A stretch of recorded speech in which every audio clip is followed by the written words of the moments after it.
नाज़रीन अस्सलाम वालेकुम, आप देख रहे हैं सियासत टीवी। कौमी खबरनामे में आप सबका इस्तकबाल है। मैं मोहम्मद सिद्दीक। सबसे पहले सुर्खियों पर एक नज़र डालते हैं। दिल्ली चीफ मिनिस्टर के बंगले को लेकर तनाज़ा, संजय सिंह और सौरभ भारद्वाज को सीएम हाउस में जाने से रोक दिया गया। बंगले के बाहर जबरदस्त हंगामा, बीजेपी का झूठ बाहर आ गया, संजय सिंह का रद्द-ए-अमल।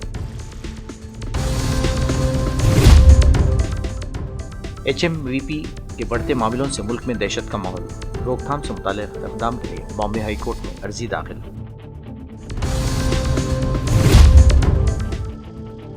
एलपीएससी के डायरेक्टर नारायणन इसरो के नए सरबराह, एस सोमनाथ की जगह लेंगे।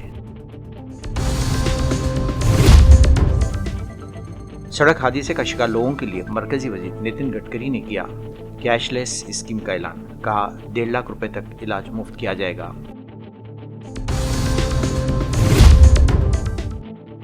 आसाम में कोयले खान में फंसे 9 में से 1 मजदूर की मौत, रेस्क्यू ऑपरेशन जारी। नई थी सुर्खियां, अब खबरों की तफसील पेश है। चीन में फैले ह्यूमन मेटान्यूमो वायरस से मुतासिर मरीजों की तादाद हिंदुस्तान में भी बढ़ने लगी है। मौजूदा हालात को पेश नजर रखते हुए बॉम्बे हाईकोर्ट की नागपुर बेंच में एक वकील ने अर्जी दाखिल की है।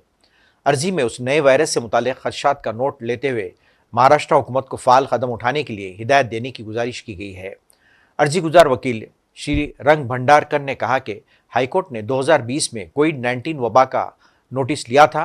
एचएमपीवी के हवाले से आलमी और इलाक़ाई खदशात के दरमियान उसी तरह के इक़दामात की ज़रूरत है। ज़राए से मिली इत्तलात के मुताबिक एचएमपीवी के हवाले से दायर की गई अर्जी पर हाईकोर्ट 10 जनवरी को समाअत कर सकती है। दिल्ली असेंबली इंतखाबात की सरगर्मियों के दरमियान एक बार फिर सीएम हाउस पर सियासत शुरू हो गई है। इस मरतबा मामला ऐसे वक्त में सामने आया जब इलेक्शन कमीशन की जानिब से असेंबली इंतखाबात की तारीख का ऐलान कर दिया गया है। पीडब्ल्यूडी ने दिल्ली हुकूमत से 6 फ्लैग स्टाफ रोड पर वाक़ बंगला वापस ले लिया है। ये बंगला अभी मौजूदा वज़ीर-ए-आला आतिशी को अलाट है। इससे कबल आपके कौमी कन्वीनर केजरीवाल जब वज़ीर-ए-आला थे तो रहते थे यहाँ। केजरीवाल ने इसी बंगले का रिनोवेशन करवाया था, जिसे बीजेपी ने शीश महल का नाम दिया है। गुज़िश्ता रोज़ दिल्ली के सीएम को बंगला खाली करने के अहकामात के बाद राज्यसभा रुकन और आम आदमी पार्टी के लीडर संजय सिंह ने कहा था कि गुज़िश्ता 3 माह में यह दूसरी बार है जब दिल्ली की वज़ीर-ए-आला की रिहाइशगाह को रद्द कर दिया गया है। बीजेपी का झूठ सबके सामने आना चाहिए। ये लोग दिन रात वज़ीर-ए-आला की रिहाइशगाह के हवाले से झूठ बोलते रहते हैं। मैं बीजेपी को चैलेंज करता हूँ कि कल 11 बजे मीडिया के साथ चलिए, इस बंगले में सोने के बैतुल खला, मिनी बार और पुल तलाश करेंगे। दिल्ली के वज़ीर सौरभ भारद्वाज और आम आदमी पार्टी के रुकन राज्यसभा संजय सिंह वज़ीर-ए-आला की रिहाइशगाह शीश महल पहुंचे, जहां पुलिस की बैरिकेडिंग लगा दी गई है और भारी सिक्योरिटी तैनात कर दी गई है। चीफ मिनिस्टर की रिहाइशगाह में दाखिल होने से रोकने के बाद इन दोनों की पुलिस एहलकारों के साथ गर्मा गर्म बहस हुई। कल संजय सिंह ने बीजेपी को चैलेंज किया था कि मीडिया एहलकारों के साथ वज़ीर-ए-आला की रिहाइशगाह पर जाएं। बीजेपी के शीश महल के इल्ज़ामात और इस पर तनाज़े के दरमियान संजय सिंह ने मीडिया से बात करते हुए कहा कि आज साबित हो गया है कि बीजेपी झूठी पार्टी है। पीछे हो जाओ, मैं बैठा हूँ, कहीं नहीं जा रहा। थोड़ा पीछे हो जाओ, आराम से सबकी बैठा है। कहीं नहीं जा रहा, यहीं बैठा हूँ। भाई कोई फोन मत चला लेना जेब में। आराम से मैं कहीं जा नहीं रहा हूँ, यहीं बैठा हूँ। तो संजय जी आप यहीं बैठे रहेंगे जब तक अंदर ताला नहीं खुलेगा। देखिए पूरे देश के सामने भारतीय जनता पार्टी का झूठ आज उजागर हो गया। भारतीय जनता पार्टी का दुष्प्रचार आज उजागर हो गया। भारतीय जनता पार्टी भारतीय झूठा पार्टी है, ये साबित हो गया। चिल्ला चिल्ला के कई महीनों से बीजेपी वाले कहते थे इस मुख्यमंत्री आवास में सोने का टॉयलेट है, इस मुख्यमंत्री आवास में स्विमिंग पूल है, इस मुख्यमंत्री आवास में मिनी बार है। आज आप लोगों को लेके मैं आया, हमारे मंत्री आए, सौरभ भारद्वाज जी आए यहां पे, और देश के चौथे स्तंभ मीडिया को हमने कहा चलिए और देखते हैं कहां है सोने का टॉयलेट, कहां है मिनी बार, कहां है स्विमिंग पूल।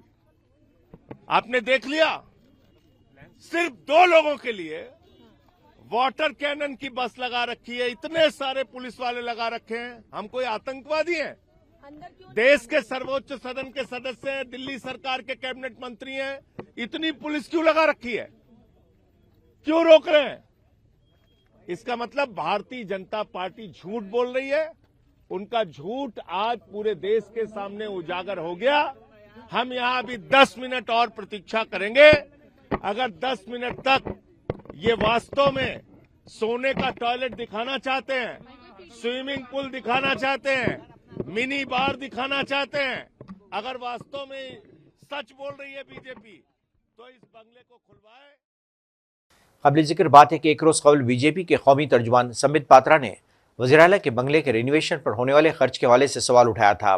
इन्होंने CAG रिपोर्ट का हवाला देते हुए दावा किया था कि बंगले के रेनोवेशन के लिए मख्तस करदा रकम तकरीबन 8 करोड़ थी, लेकिन 33 करोड़ रुपए तक खर्च हो गए। साथ ही इन्होंने बंगले में लगाए गए महंगे सामान के मुतालिक भी आम आदमी पार्टी की हुकूमत पर तनकीद की। बीजेपी ने यह भी इल्ज़ाम आयद किया कि रेनोवेशन के लिए किसी भी सही कानूनी तरीक़ेकार पर अमल नहीं किया गया। वज़ीर दिफा राजनाथ सिंह ने आज नई दिल्ली में मालदीव के वज़ीर दिफा मोहम्मद मामून के साथ वफूद सतह की मुलाकात की। इस मौके पर बाहमी दिफाई मामलात के अलावा दीगर उमूर पर भी बात की गई। We are aware our two countries share spiritual, historical, linguistic and ethnic ties with each other. The relations have always been close, cordial and multi-dimensional. Maldives occupies a special place under Neighborhood First policy of India, which aims to bring stability and prosperity in the Indian Ocean region. Also, both the nations are key players in maintaining safety and security of the Indian Ocean region, thus contributing to security and growth for all in the region or the Sagar region. Excellency, defense and security have historically constituted the cornerstone of our multifaceted bilateral relations. It has enabled us to deal effectively with the shared security challenges that we as neighboring countries face. India has been offering avenues of capacity building to Maldives in all the fields of defense cooperation, including training, regular exercises, workshops and seminars to enhance capability of the Maldives National Defense Forces, as well as supply of the defense equipment and stores. It would be important to ensure that we continue the same momentum. India will continue to support Maldives and the Maldives National Defense Force in their capacity building efforts through projects, equipment and training. As a trusted partner and a close friend, I assure you that India will continue to support Maldives on its development needs and the welfare of its people. We hope that under your charge, our defense and security partnership will grow further and contribute towards deeper ties between our two countries. Congress ने कहा कि सरमायाकारी कम हो रही है, बड़े पैमाने पर खपत जुमूद का शिकार है।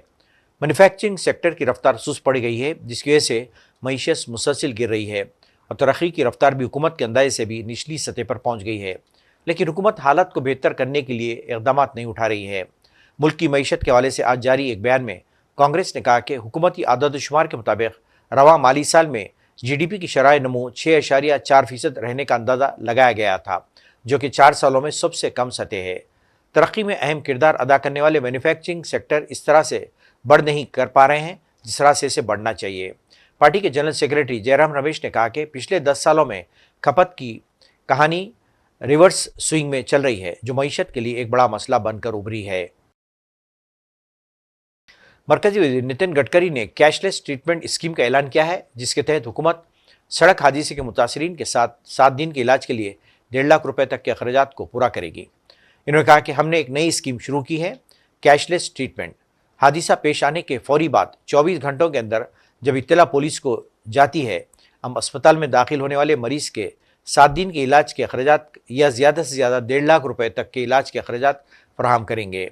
हम हिट एंड रन केसेस में मरने वालों के लिए 2 लाख रुपए भी फराहम करेंगे। इन्होंने इस बात पर भी जोर दिया कि हुकूमत की अवलीन तरजीह महफूज सड़कें हैं। इन्होंने कहा कि गुज़िश्ता बरस सड़क हादिसात में 1,80,000 लोगों की जान चली गई है और कहा कि इन हादिसात को रोकने के लिए हुकूमत जामे इक़दाम करेगी। 2024 का जो ये आ रहा है उसमें 1,80,000 मौतें हुई है। 30,000 लोगों की मौतें जो है वो हेलमेट न पहनने के कारण हुई है। दूसरी गंभीर बात यह है कि 18 से 34 वयोवर्ग में 66% मौतें हुई है।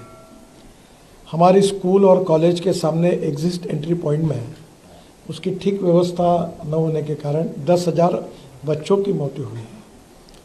हमारी स्कूल के लिए जो ऑटो रिक्शा है और जो मिनी बस है उसके बारे में भी हमने नियम बनाए ताकि इसके एक्सीडेंट में बड़े प्रमाण पर मौतें हुई है। तो पहली बात तो रोड सेफ्टी, इस विषय पर काफ़ी डिटेल में चर्चा हुई और ब्लैक स्पॉट्स को आइडेंटिफाई करना, रोड इंजीनियरिंग, ऑटोमोबाइल इंजीनियरिंग में हमने सुधार किए हैं और ड्राइवर्स के बारे में लेन डिसिप्लिन है।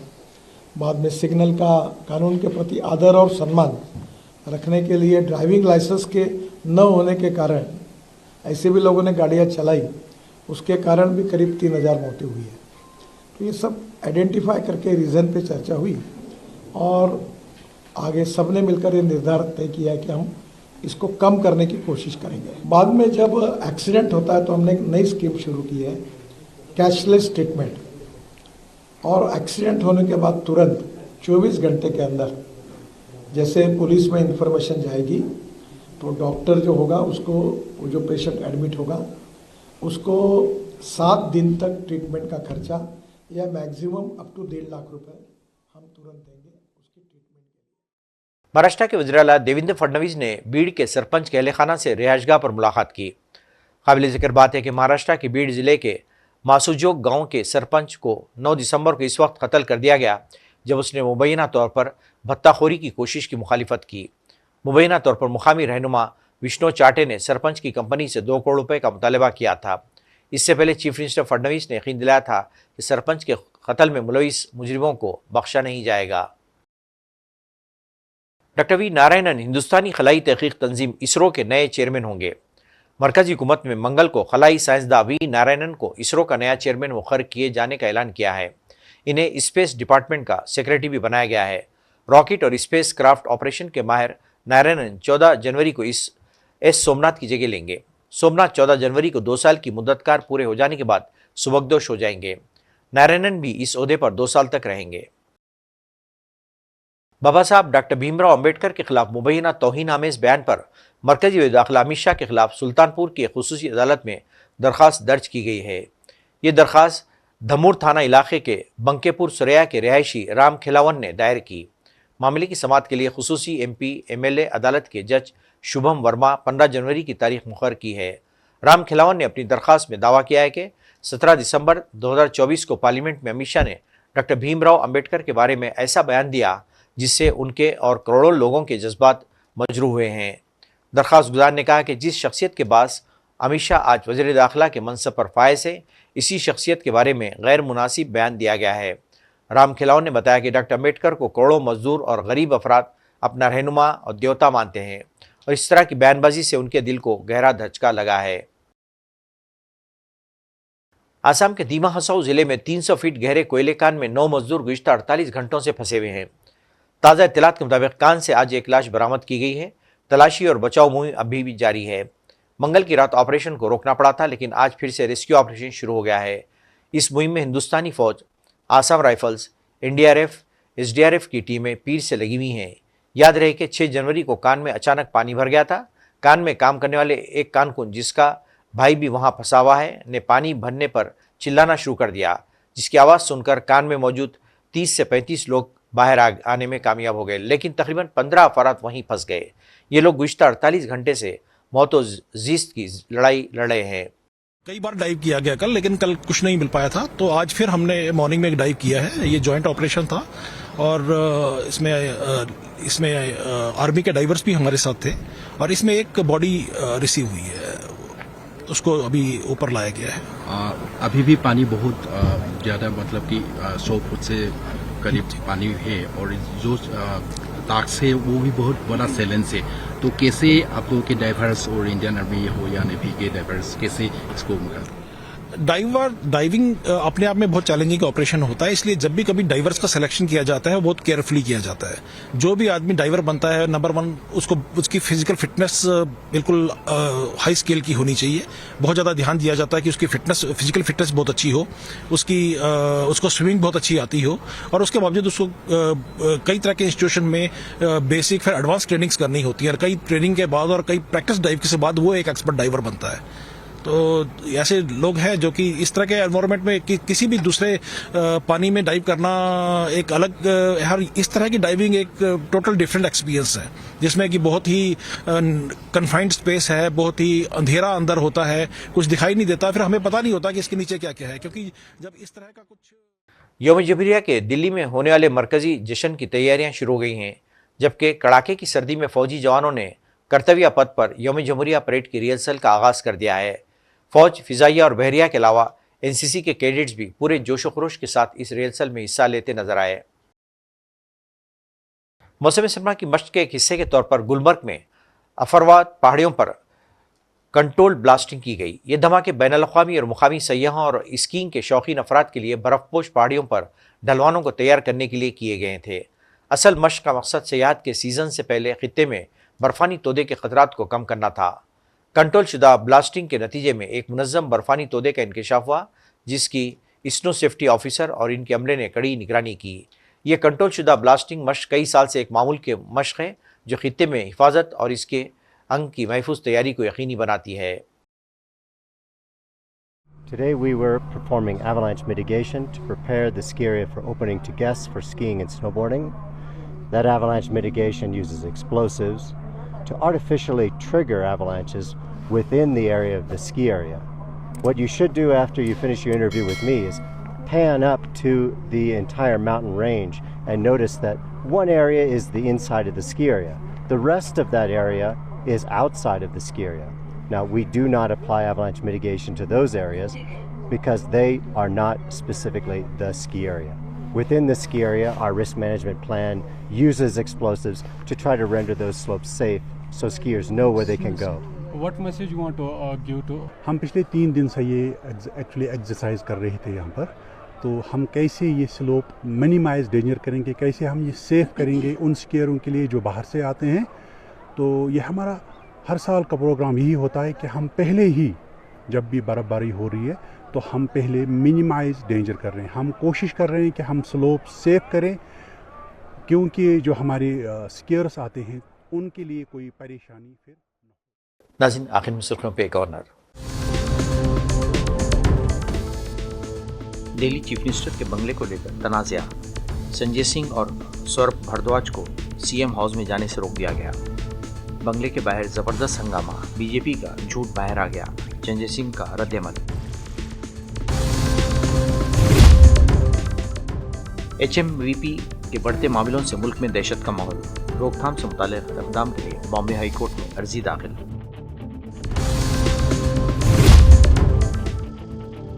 एलपीएससी के डायरेक्टर नारायणन इसरो के नए सरबराह, एस सोमनाथ की जगह लेंगे। सड़क हादसे का शिकार लोगों के लिए मरकजी वजीर नितिन गडकरी ने किया कैशलेस स्कीम का ऐलान, कहा 1.5 लाख रुपए तक इलाज मुफ्त किया जाएगा।